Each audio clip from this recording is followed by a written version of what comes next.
All right, so this might sit slightly more advanced than my everyday golfers are ready for. However, flighted golf shots, how you could control the trajectory of your ball flight, it really isn't that complicated if you just understand a few things. And it starts with ball position. As you know, I like to play basically everything out of front of center in my stance. So that would be right in the middle, right where our swing path is coming down and reaching its lowest point or getting to its lowest point. Then I just adjust my ball accordingly. This is going to hit a normal shot for me. This is going to hit it a little bit lower. And then one ball forward is going to hit it a little bit higher. And just ball position alone can really help you with chipping, pitching, shorter shots. But just changing where the ball position is, where that club is contacting the ball, is going to change your loft. This would be back, and then when it comes through, it starts to get a little bit more.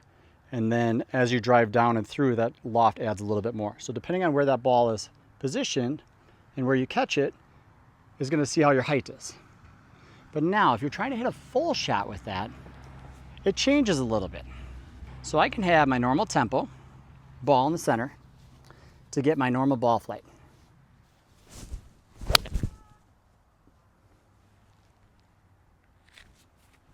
So if I want to hit the ball a little bit higher, have the first one in the center of my stance, I move the ball one ball length forward. And that's where I hit it from. But I give it a little bit extra speed at the bottom, and I stay in my shot. By stay in my shot, I mean I make sure my shoulder, my hips, everything's still in line with my target. I'm staying down on the shot just a touch longer while adding a little bit more speed. It adds a little bit more spin to the ball and helps you launch it a little bit higher. I'm not talking swinging as hard as you can. I'm just saying a little bit. So once you're in this position, ball one ball length forward, you just take your nice smooth swing. Right at the bottom here is where you're just adding just a touch more while staying down in the shot.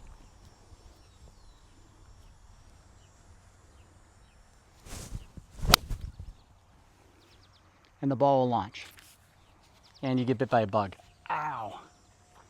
Now, if we just go from center to one ball length back, we can start hitting the ball lower. However, if we swung a little bit harder to hit it higher, to add the spin, this one we take just a touch off. You're still accelerating down and through the ball, but just taking a touch off of it. This will help lower the spin. All these adjustments will affect your distance, and we're going to talk about that as well. So one ball length back, nice smooth swing, just swinging a little bit slower, but still accelerating.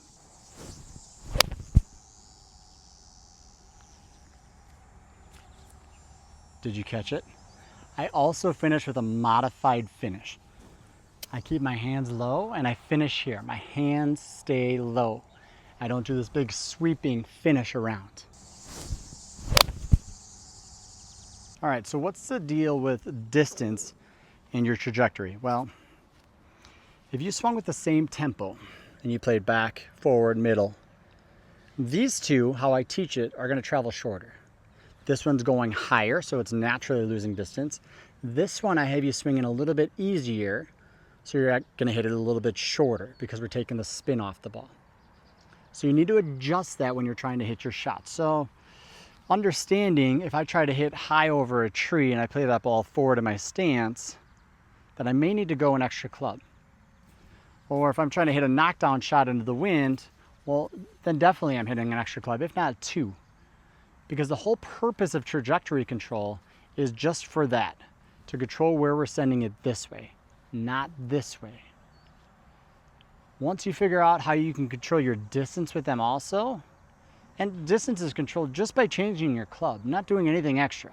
Just knowing, okay, if I hit a high shot, I need to take an extra club here to land it. But I get the advantage because I can hit it high. I could take a more lofted golf club, attacking a pin that you normally wouldn't be able to attack because you have a more lofted golf club. You might have help from the wind pushing you. This goes for side wind too. The higher you hit it, the more that wind's affecting you. The lower you hit it, the more control you have.